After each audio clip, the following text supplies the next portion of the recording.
Hi,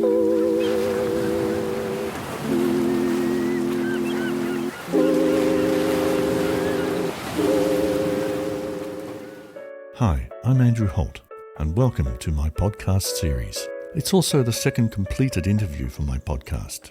Today I'm joined by an artist named Jordan, at theriver'ssong. Jordan is a digital artist from San Francisco, California.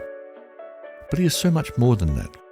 Not one to be pigeonholed, he is a poet, a storyteller, a muse, an ASMR artist, photographer, lo-fi musician, singer-creator of Poetronica, a mixture of poetry and electronic music. Jordan also has the very special gift of synesthesia, which is when someone has the ability to hear things, and it also translates into colours for them. Welcome, Jordan. A few moments later. Hey Andrew, thanks for having me today.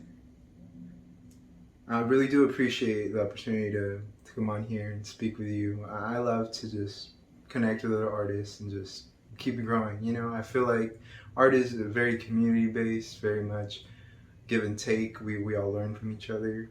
One of your quotes that really resonates with me. I wouldn't take my art as fact. You might go mad doing so. Is this true? Do you like the idea of being unpredictable and even a little dangerous in your art? That quote was just a way to express that while my art is sort of based on my life, my experiences, it's not based on one particular moment, or it's not written to say about one particular person or one particular event. It's more a mixture of very beautiful moments all combined into one, sort of to get the vibe. You know, I feel like cliches are there for a reason. Cliches exist because there are so many experiences that are just universal to humans. I draw upon that. Don't want to say my art's cliche, but I do draw upon just like life. We're all human. We all sort of experience this range of emotions. And so that's where it comes from, you know. And it's good just to clarify, because I do feel as an artist, and I feel like many people can relate, when you're creating art, you might just have a muse. And it's not necessarily the person you're dating. For example, I find as an artist, it's very hard to be in a relationship while also creating this art, because it is what it is. You know, people get jealous. It's normal.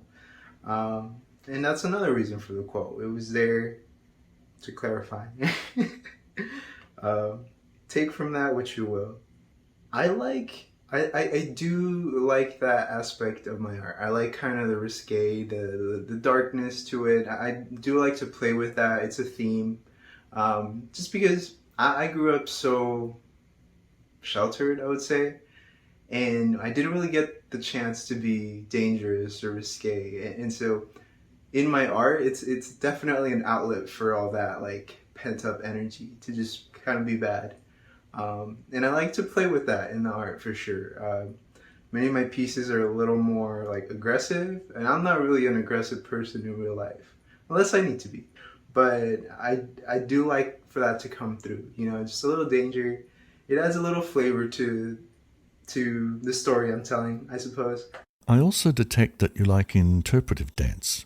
From your videos, I see that you move in a fluid motion. When did you first become interested in dance? I definitely do like to do interpretive dance. It's another way to tell stories. You don't necessarily need to tell stories with your words. You can definitely just say a lot with your movements.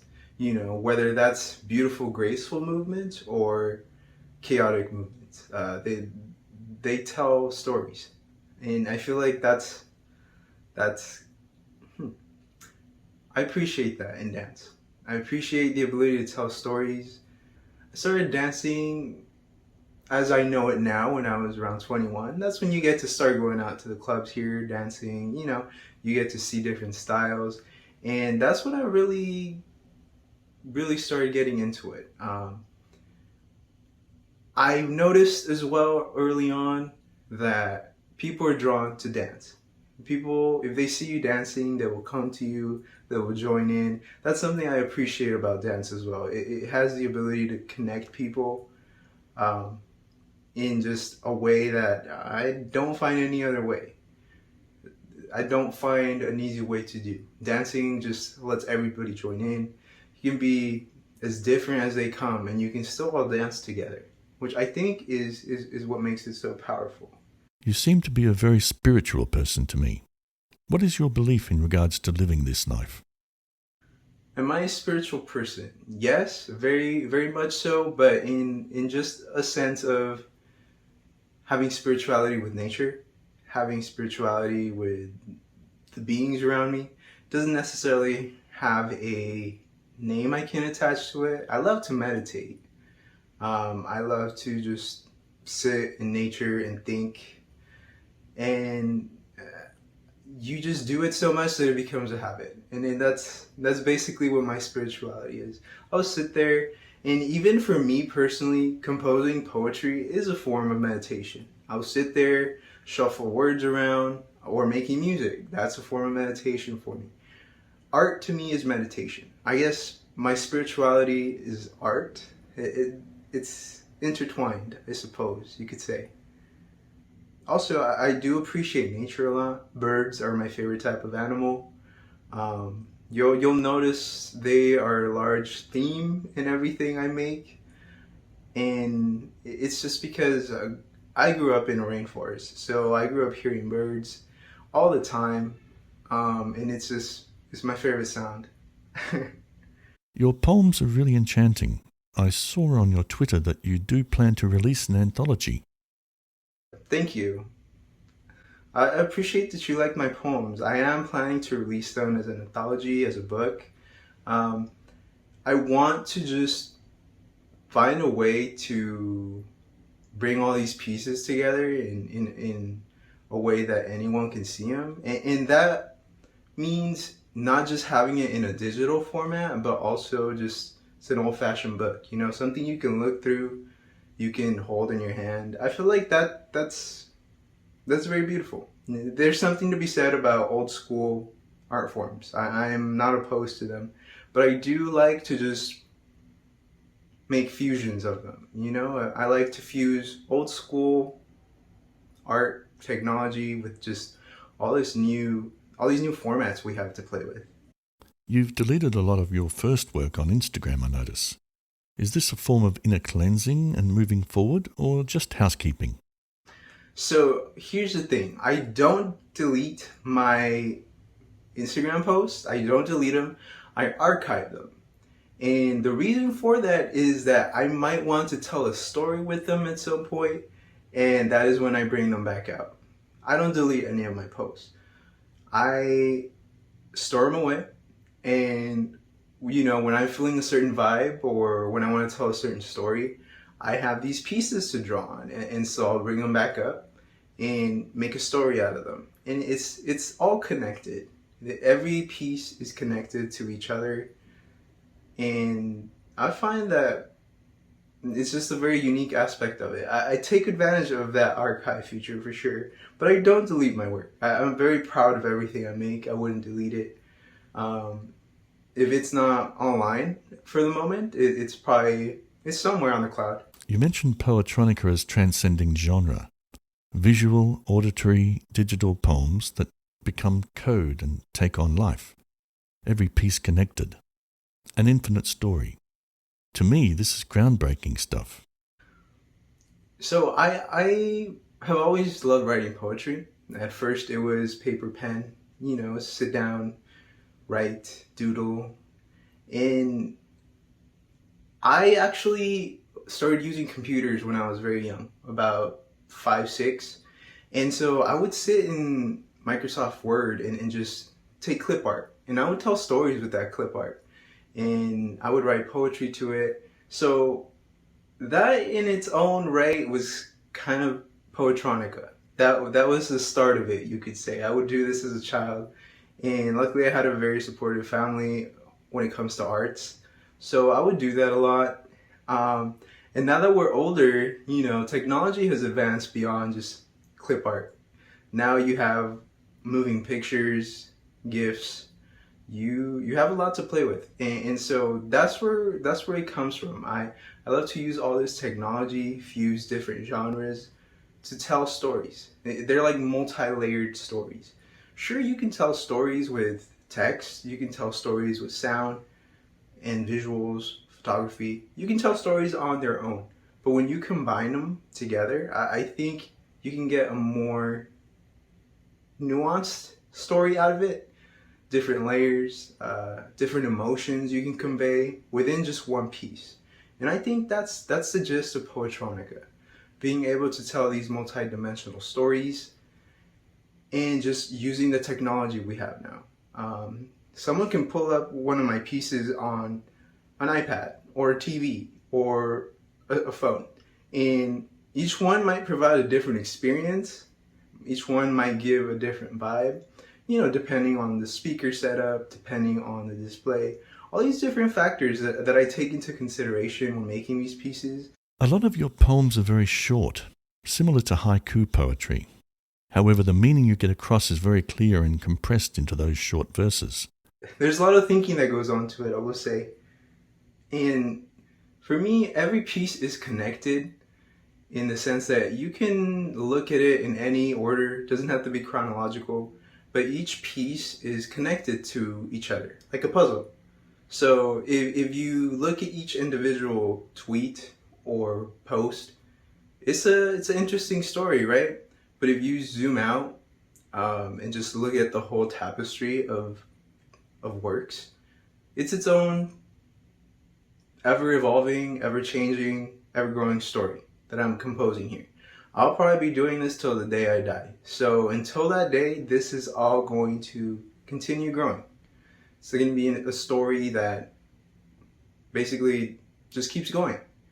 And that's what I appreciate about it. I think that's novel in itself. I think that's unique. Just a story that keeps going, music that will just keep going forever. I think that's beautiful. Tell me about your motivations to not be seen as run-of-the-mill, or for want of a better word, to be labelled. And when it comes to labels, I'm not a very big fan of labels, just because it's like constricting me to a canvas. You're telling me I have to fit into this shape, and I have to do things this way to fit into a certain label. That just doesn't go with my style. I like to freestyle. I like to break boundaries, break free of just molds. I like to be free. And in order to do what I do to make this art, I can't be constantly holding on to a certain label, because I might feel completely different in a month from now, 2 months from now, as to what I want to be doing, who I am, the types of things I like. I just realized that I'm ever evolving, and you can't put a label on yourself when you're just ever changing. And it just doesn't work, in my case at least. When we first contacted each other over 2 years ago on Instagram, you explained that you have a condition, I call it a gift, called synesthesia. Can you explain to my audience what this is all about and how having it enhances or detracts from your experiences in this life? And I did, when we first met, I did talk about my synesthesia a lot. I've always been very open about having that experience, and for me, it's something very beautiful. Though it is, it's very unique. So it comes with its own quirks, I would say. For me, in my case, synesthesia, the term means a blending of the senses. In my case, I have a blending of my auditory and my visual senses. So when I hear something, there's a visual component to it. And I call them soundscapes. Different sounds have a different sort of visual shape, color attached to them. And that's one of the big reasons I got into music. Because when I close my eyes and I sing, I see things. Not in a crazy way, but I do certain keys, certain sounds, bring up certain imagery. And I definitely lean into that when making music. I'll be there, working I'm working on some beats, and I'll close my eyes for a while and just listen to the sounds, and I start building a visual. Do I want to do like futuristic space sounds, or do I want to do something a little more classical, more just different sounds for different types of imagery I'm trying to create. And that's another thing I like about Poetronica. It's a way to kind of give people a glimpse as to what my synesthesia is through these pieces. So you get a sense of this rhythm that I feel when it comes to the visual, the auditory. That's just basically how I see the world. And positives and negatives to that. I have a very just vivid experience with the world, but it's different than most people's. So I do feel kind of disconnected sometimes. I'm experiencing the world completely differently than the person next to me. And I have to, be conscious of that. But on an artistic level, it's quite wonderful. It's what motivates me to keep making these pieces, essentially. That's awesome. Thank you, my friend. I really appreciate the time you've given me to get a little window into your life. Alrighty, well, I'm so glad I was able to speak to you and share all this stuff with you. As I said, I hope we can continue to grow and collaborate as artists, musicians, creatives, and I hope you have a good one. Thank you for your time. Great. I'll talk to you next time. Bye-bye. Oh, by the way, my page is theriver'ssong. You can find me on any social media, TikTok, Instagram, Twitter. It's theriver'ssong everywhere. Thanks very much.